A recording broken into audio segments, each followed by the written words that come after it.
Hello everyone, welcome back to my channel travellers Tanya. I hope आप लोग सब ठीक हो, मैं भी ठीक हूँ। तो लास्ट व्लॉग में आप लोगों ने देखा होगा हम लोग द्वारका आके द्वारकाधीश मंदिर पे दर्शन किए हैं और आज है नेक्स्ट डे और हम लोग सुबह जा रहे हैं अभी नागेश्वर ज्योतिर्लिंग दर्शन करने के लिए। और ये है सुबह सुबह मंदिर का दर्शन आपके लिए। तो ये देख के इतना मन तृप्त हो जाता है। तो चलिए आप और हम मिलके एक जयकारा लगाते हैं। तो बोलिए, जय द्वारकाधीश महाराज की जय। तो चलिए इसी के साथ हम लोग शुरू करते हैं आज के नए सफर पे। तो आज का सफर है हम लोगों का नागेश्वर ज्योतिर्लिंग के लिए।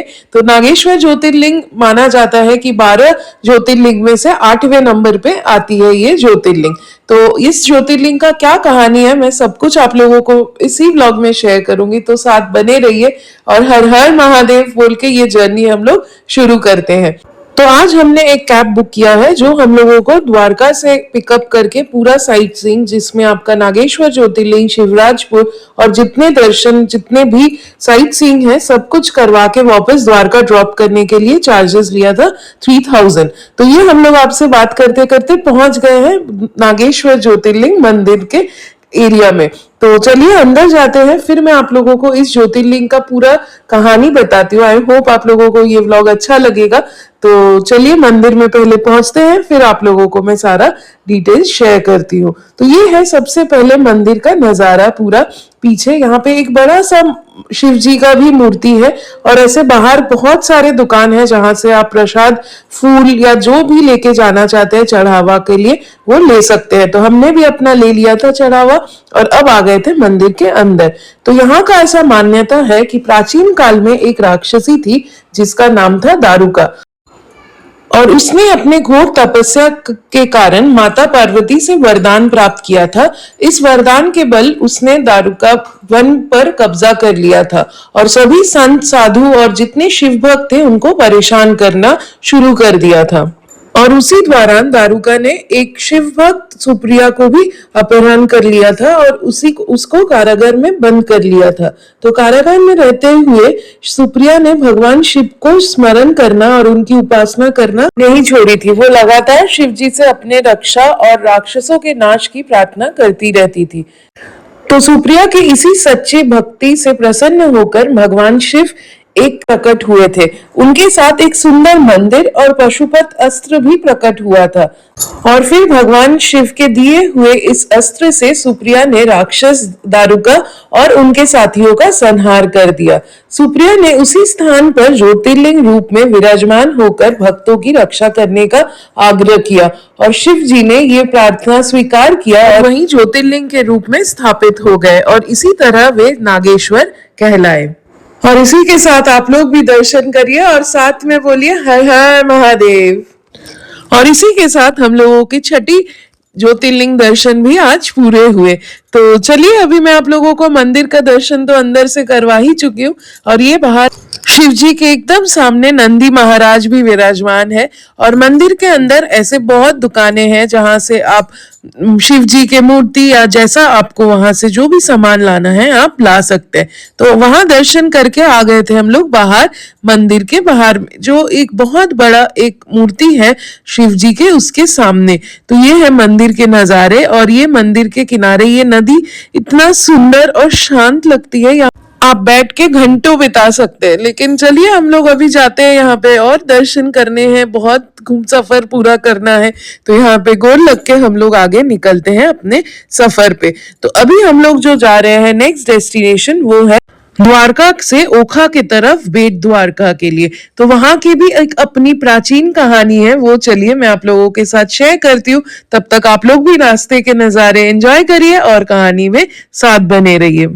तो बेट द्वारका की कहानी भगवान श्री कृष्ण के समय से जुड़ी है, जहां इनका निवास स्थान हुआ करता था और सुदामा से चावलों की कथा भी यहीं से जुड़ी है। जिसके बाद श्री कृष्ण के श्राप से द्वारका डूबने पर भी बेट द्वारका एक टापू के रूप में बचा रहा और आज यहाँ श्री कृष्ण, रुक्मिणी और हनुमान जी के मंदिर भी है, जो कहा जाता है कि महाभारत काल से जुड़े हुए हैं। तो यहाँ का कहानी ऐसा है कि माना जाता था श्री कृष्ण द्वारका में थे तब वो बेट द्वारका में भी रहते थे। यहाँ उनका महल था और ये महल पूरा द्वारका के रूप में बना हुआ था, जिसको अंतरदीप भी कहा जाता है। और आप वीडियो में जो अभी देख रहे हैं ये है सुदर्शन सेतु। आप अब बेट द्वारका गाड़ी से भी जा सकते हैं। पहले यहाँ बोट से ही जाना बनता था, तो हम लोगों भी यहाँ पे गाड़ी से ही आ गए और यहाँ पे जहाँ पे ड्रॉप किया गया था हमको, वहां से हम लोगों ने एक टोटो करके मंदिर के पास पहुंच गए थे। तो चलिए वापस लौटते हैं सुदामा और चावलों की कथा पे। तो इस कथा के अनुसार ऐसा माना जाता है कि श्री कृष्ण और उनके मित्र सुदामा की भेंट हुई थी बेट द्वारका में। तो सुदामा कृष्ण के लिए चावल लेकर आ रहे थे। इसी कथा के कारण आज भी यहाँ चावल दान करने की परंपरा है और यहाँ के मुख्य प्रसाद में भी चावल ही शामिल है, जिसे रुक्मिणी देवी द्वारा बनाया गया माना जाता है। तो ऐसे यहाँ पे बहुत सारी प्राचीन कहानियां जुड़ी हुई है। और देखिए, आप लोगों से बात करते करते हम लोग यहाँ मंदिर एरिया में पहुंच गए।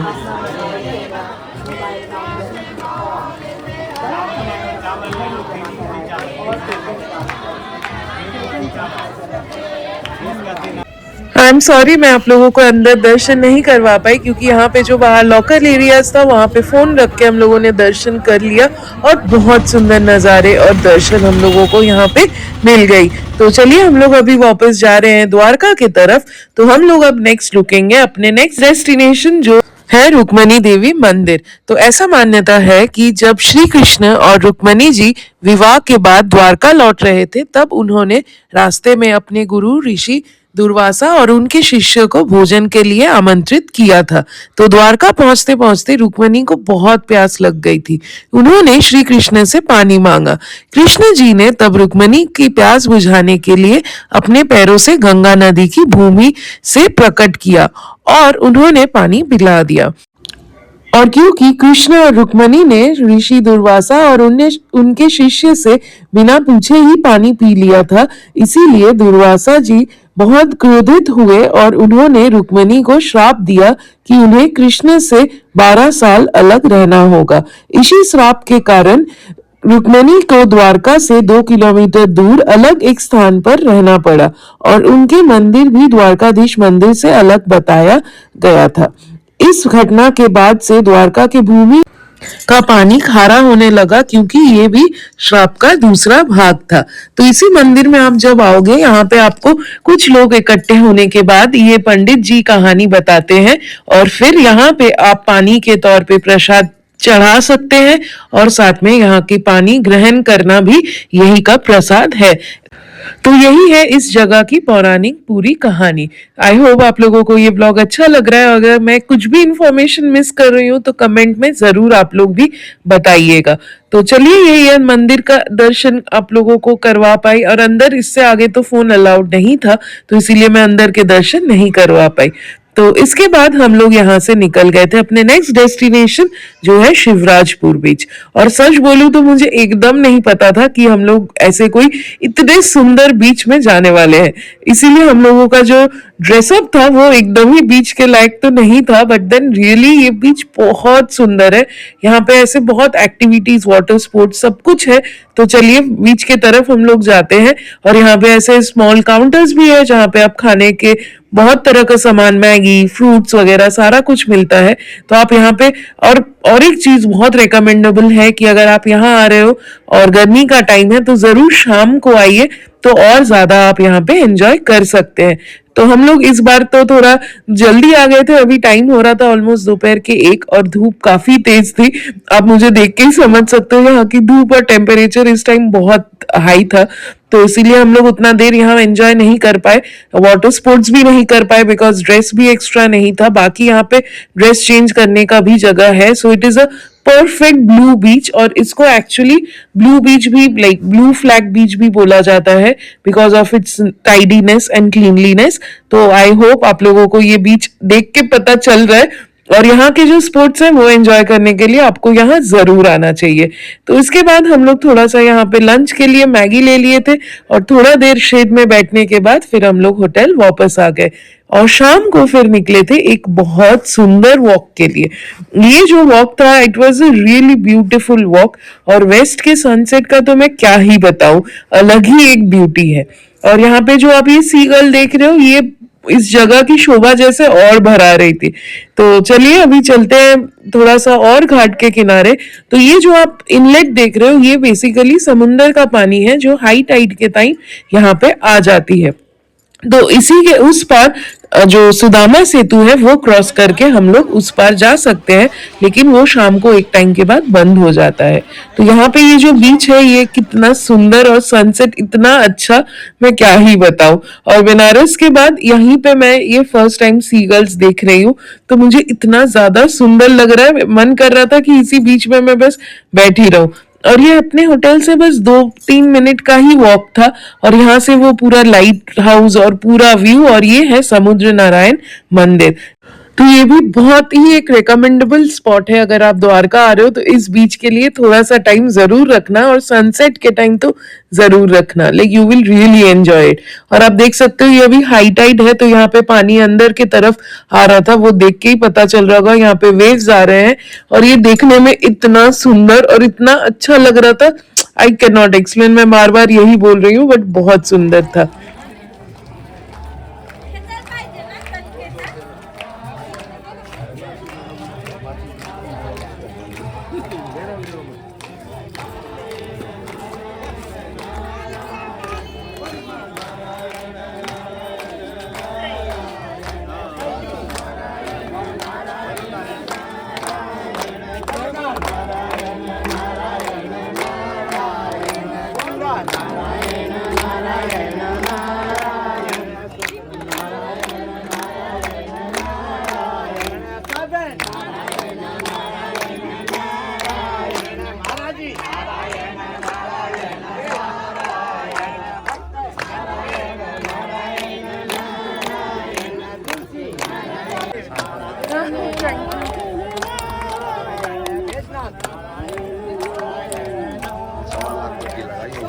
अच्छा,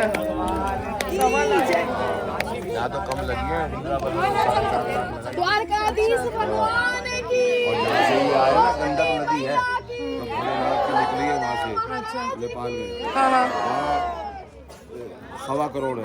अच्छा। हाँ, ये संपूर्ण भक्तों को कुल देव देवता की जय हो।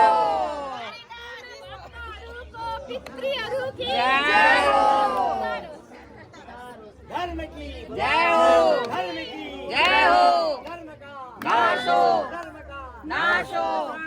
सद्भावना हो। सद्भावना हो। विश्व का कल्याण हो। जय हो। जय हो। जय हो। जय हो। तो आपने जैसे देखा हम लोग बीच की तरफ से होटल की तरफ वापस जा रहे थे, तभी हम लोगों को यहाँ पे ये पूजा समारोह पूरा दिख गया, जहाँ पे नारायण जी का पूजा हवन हो रहा था। वहां पे थोड़ा सा आप लोगों के साथ मैंने क्लिप शेयर कर दिया।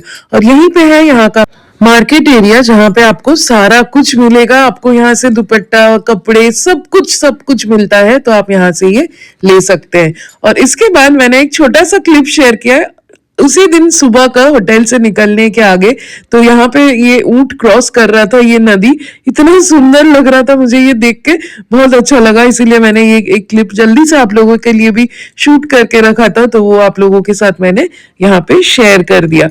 तो इसके पहले भी मैं और 2 ज्योतिर्लिंग दर्शन करके आई हूँ। इसके बाद भी ज्योतिर्लिंग दर्शन के ही वीडियोस में अपलोड करने जा रही हूँ, क्योंकि मैं यहाँ से जा रही हूँ नेक्स्ट सोमनाथ दर्शन करने के लिए। तो सोमनाथ ज्योतिर्लिंग का भी सारा व्लॉग इसी चैनल में आएगा, साथ बने रहिए।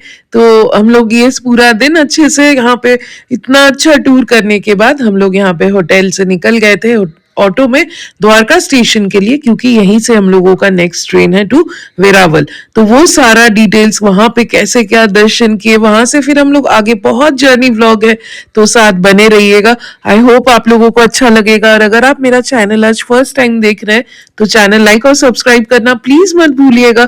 मैंने इससे आगे भी जितना ज्योतिर्लिंग दर्शन किया है सबका ब्लॉग डिस्क्रिप्शन बॉक्स में डाल दिया है, वहां से भी आप चेकआउट कर सकते हैं। Thank you so much for watching, और कमेंट करके जरूर बताइएगा आप लोगों को ये ब्लॉग कैसा लगा। Thank you.